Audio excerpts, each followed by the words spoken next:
വെനസ്വേലയിലുണ്ടായ ഇരട്ട ഭൂചലനത്തിൽ മരിച്ചവരുടെ എണ്ണം 1500 കടന്നു. നിലവിൽ 3500-ലധികം ആളുകൾക്കാണ് പരിക്കേറ്റിട്ടുള്ളത്. 1,00,000-ലധികം ആളുകളെ കണ്ടെത്താനുണ്ടെന്ന് ഐക്യരാഷ്ട്രസഭ വ്യക്തമാക്കി. അതേസമയം തകർന്ന കെട്ടിട അവശിഷ്ടങ്ങൾക്കിടയിൽ നിന്നും ആളുകളെ കണ്ടെത്താനായി രക്ഷാപ്രവർത്തനം പുരോഗമിക്കുകയാണ്.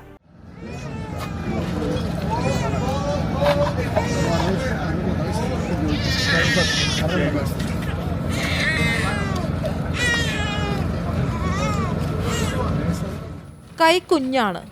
രക്ഷാപ്രവർത്തകർക്ക് ഇതൊരു ആത്മവിശ്വാസമാണ്, പ്രതീക്ഷയാണ്. കാണാതായ 1,00,000-ലധികം ആളുകളെ ഇതുപോലെ രക്ഷിക്കാനാകുമെന്ന്. തകർന്ന കെട്ടിട അവശിഷ്ടങ്ങൾക്കിടയിൽ നിന്ന് ഇപ്പോഴും നിലവിളികൾ ഉയരുകയാണ്.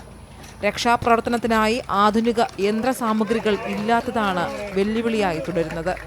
ഈ നൂറ്റാണ്ടുകളുടെ ഏറ്റവും വലിയ ഭൂചലനത്തിനാണ് വെനസ്വേല സാക്ഷിയായിരിക്കുന്നത്.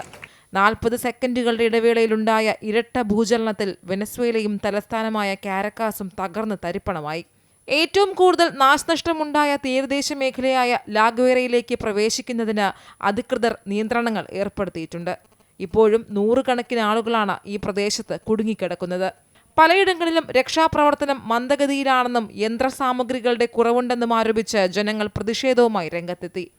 അർജന്റീന, എൽ സൽവദോർ തുടങ്ങിയ രാജ്യങ്ങളിൽ നിന്നുള്ള 1600 രക്ഷാപ്രവർത്തകർ സജീവമായി രംഗത്തുണ്ട്. ദുരന്തത്തിൽ തകർന്ന വെനസ്വേലയ്ക്കായി ദശലക്ഷക്കണക്കിന് ഡോളറിന്റെ അടിയന്തര സഹായം വരും ദിവസങ്ങളിലും പ്രഖ്യാപിക്കുമെന്ന് അമേരിക്കൻ നയതന്ത്ര ഉദ്യോഗസ്ഥർ വ്യക്തമാക്കി. US ഹെലികോപ്റ്ററുകൾ രക്ഷാപ്രവർത്തകരെ ദുരന്ത മേഖലകളിൽ എത്തിക്കുന്നുണ്ട്. ഭൂകമ്പത്തിന് ശേഷമുണ്ടായ ശക്തമായ തുടർ ചലനങ്ങളിൽ ഭയന്ന് ജനങ്ങൾ ഇപ്പോഴും തെരുവുകളിലാണ് ഉറങ്ങുന്നത്. അതേസമയം ദുരന്തബാധിത പ്രദേശങ്ങളിൽ ക്രമസമാധാന പാലനത്തിനായി 10,000-ലധികം സൈനികരെയും പോലീസുകാരെയും വിന്യസിച്ചിട്ടുണ്ടെന്ന് നിലവിലെ പ്രസിഡന്റ് ഡെൽസി റോഡ്രിഗസ് അറിയിച്ചു. വെനസ്വേലയുടെ തലസ്ഥാനമായ കാരക്കാസിലേക്കുള്ള ഏക അന്താരാഷ്ട്ര വിമാനത്താവളമായ സിമോൺ ബൊളീവർ അന്താരാഷ്ട്ര വിമാനത്താവളത്തിന് കനത്ത നാശനഷ്ടമുണ്ടായതിനാൽ വിമാന സർവീസുകൾ ഇന്നും റദ്ദാക്കി.